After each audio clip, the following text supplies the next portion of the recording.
Por que capoeira se chama capoeira? No vídeo anterior, quando discutimos o significado da palavra capoeira, vimos que ela tem, ao longo da história, vários significados. O primeiro deles, no Brasil, ele significaria um lugar, né, um tipo de espaço físico, no meio da mata, onde a mata foi desbastada. A origem desse termo, capoeira, vem lá do tupi, a etimologia dessa palavra. Muitas vezes, ao longo da história também, aparecia o sujeito que foge, o escravo que fugia e caía no meio da mata, também era chamado de capoeira. O capoeira fugiu, o escravo foi para o meio da capoeira, e aí ficava como o nome dele, capoeira. Vimos também que em Portugal há a palavra, e lá em Portugal ela significaria um tipo de cesto, um cesto de levar capões, aves. E vimos também que o escravo que levava a capoeira, o cesto, também era chamado de capoeira. O escravo capoeira que leva o cesto.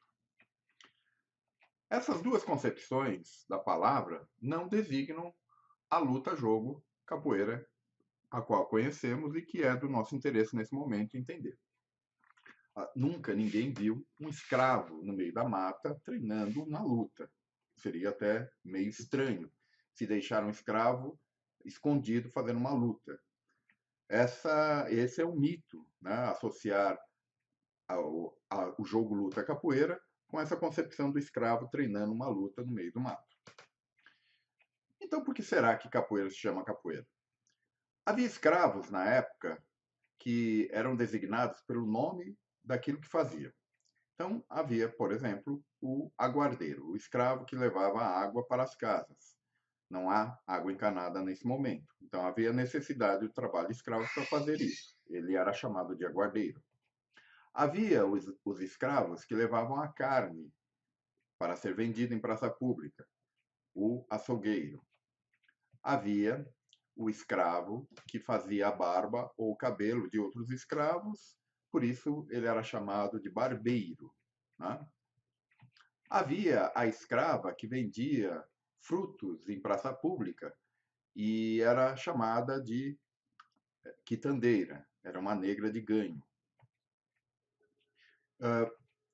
Na atualidade, isso também ocorre quando a gente designa, por exemplo, o sujeito que entrega a carta ou o sujeito que carrega, leva lixo da casa das pessoas, né? O carteiro e o lixeiro.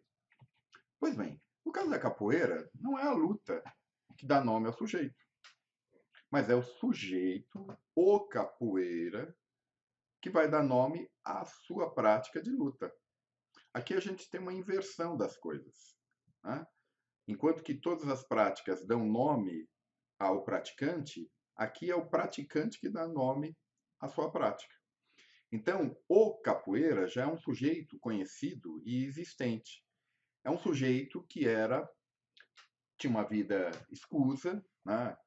Normalmente associada à marginalidade, era desajustado aos padrões de sua época, por isso era perseguido. Vivia em casas improvisadas nas periferias da cidade. Ninguém mora, que seja muito pobre, mora no centro da cidade, mas ele vai morar nas cercanias da cidade. E a gente está no Rio de Janeiro, esse cara vai construir casas improvisadas nas cercanias da cidade do Rio de Janeiro. Ele, na frente da casa dele, não passa uma rua, por isso vai se dizer que ele tem moradia incerta. Morou no meio do mato, criou, desbastou a mata desbastada é a capoeira, e ali ele construiu a casa dele. Era um jargão policial também, o termo capoeira. Designava um sujeito que seria preso por alguma razão e receberia açoites. Sempre era um escravo. Né? E ele levava, muitas vezes, o motivo do açoite que ele ia ter. Né? Capoeira ou capoeiragem. O Lázaro Ramos, ator, ele retrata isso numa novela chamada Lado a Lado, uma novela de 2013, onde ele personifica esse personagem. Né? Ele é um capoeira, era um cara destemido, um cara que fazia a luta, que tinha uma vida de forma paralela com os padrões da sua época. Okay?